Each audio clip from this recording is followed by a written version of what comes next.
অভ্যুত্থানের পরে আমরা দেখেছি প্রত্যেকটা জায়গায় সরকার তার কমিটমেন্ট থেকে পিছু সরে এসেছে।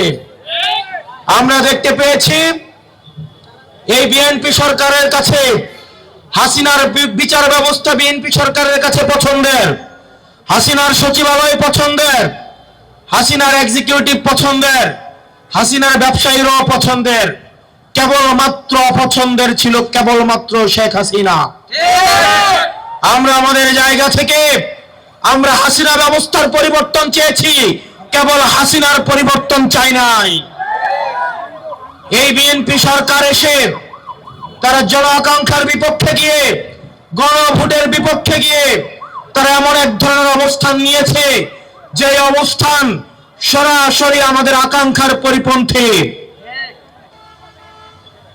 মাননীয় স্বরাষ্ট্রমন্ত্রী গতকাল সংসদে দাঁড়িয়ে দম্ভের সাথে বললেন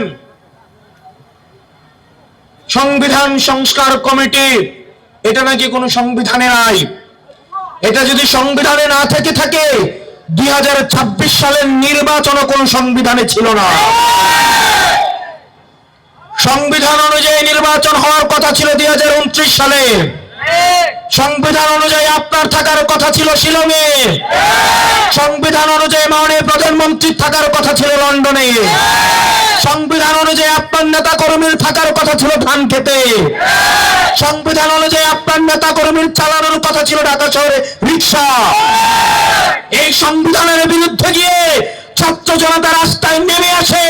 এই সংবিধানকে বৃদ্ধাঙ্গুলে দিয়ে নতুন বাংলাদেশের অভিমুখ তারা সেট করেছে।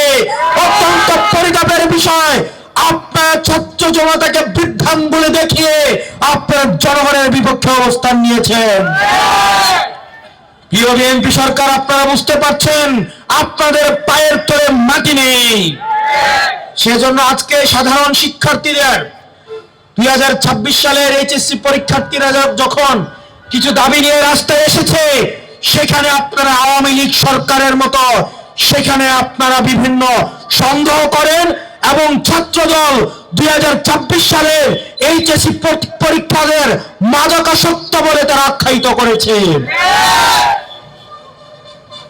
আমাদের একজন শিক্ষামন্ত্রী আমরা পেয়েছি স্ট্যান্ডবাজিতে ওস্তাদ এবং টেন্ডারবাজিতে ওস্তাদ। ক্যামেরা স্ট্যান্ডবাজি, পিয়ার স্ট্যান্ড। মাননীয় শিক্ষামন্ত্রী সব জায়গায় গিয়ে বলে নকল আর চলবে না। 2026-এর শিক্ষার্থীরা আপনাদেরকে দেখিয়ে দিচ্ছে এই স্ট্যান্ডবাজি আর বাংলাদেশে চলবে না। হাঁটু সমান পানিতে, বুক সমান পানিতে 2026 সালের এইচএসসি পরীক্ষার্থীদের আপনি ডুবিয়ে ডুবিয়ে আপনি পরীক্ষা দিতে বাধ্য করেছেন। এবং একটা পরীক্ষার প্রশ্ন আপনি প্রণয়ন করেছেন। আপনি পরীক্ষার প্রশ্নের মধ্যে 2টা সৃজনশীল আপনি ভুল দিয়ে রেখেছেন। একটা পরীক্ষার্থীর তখন মানসিক অবস্থা কি ধরনের হয় একবার চিন্তা করেন। সে যখন দেখে প্রশ্নপত্রে ভুল, সে যখন নিজে চেষ্টা করে পরীক্ষার উত্তর মিলানো, পরীক্ষা দিয়ে এসে হয়তো বুঝতে পারে প্রশ্নপত্রে ভুল, সে যখন উত্তর মিলাতে পারে না, তখন পরীক্ষার মধ্যে কি ধরনের মানসিক অবস্থা তৈরি হয় একবার চিন্তা করেন। আপনারা একবার দুঃখ প্রকাশের প্রয়োজন বোধ করলেন না, বরং এই শিক্ষার্থীদেরকে আপনারা বলছেন মাদকাসক্ত। এই শিক্ষামন্ত্রী আপনি যাদেরকে ফার্মের মুরগি বলছেন, এই ফার্মের মুরগিরা রাস্তায় এসেছে বলে আজকে শিক্ষামন্ত্রী হয়েছেন। এই ফার্মের মুরগিরা রাস্তায় নেমে এসছে বলেই শিলং থেকে এসে সংবিধান বিশেষজ্ঞ হয়েছে। এই ফার্মের মুরগিরা রাস্তায় এসেছে বলেই আজকে লন্ডন থেকে এসে বাংলাদেশের প্রধানমন্ত্রিত্ব করছে। আমরা 24 পরবর্তী বাংলাদেশে এই ধরনের বাংলাদেশ আমরা চাই না। ব্যবসায়ীর হাহাকারের মধ্যে রয়েছে, ফুটপাতের হকাররা হাহাকারের মধ্যে রয়েছে, রিক্সাওয়ালা ভাইয়ের হাহাকারের মধ্যে রয়েছে।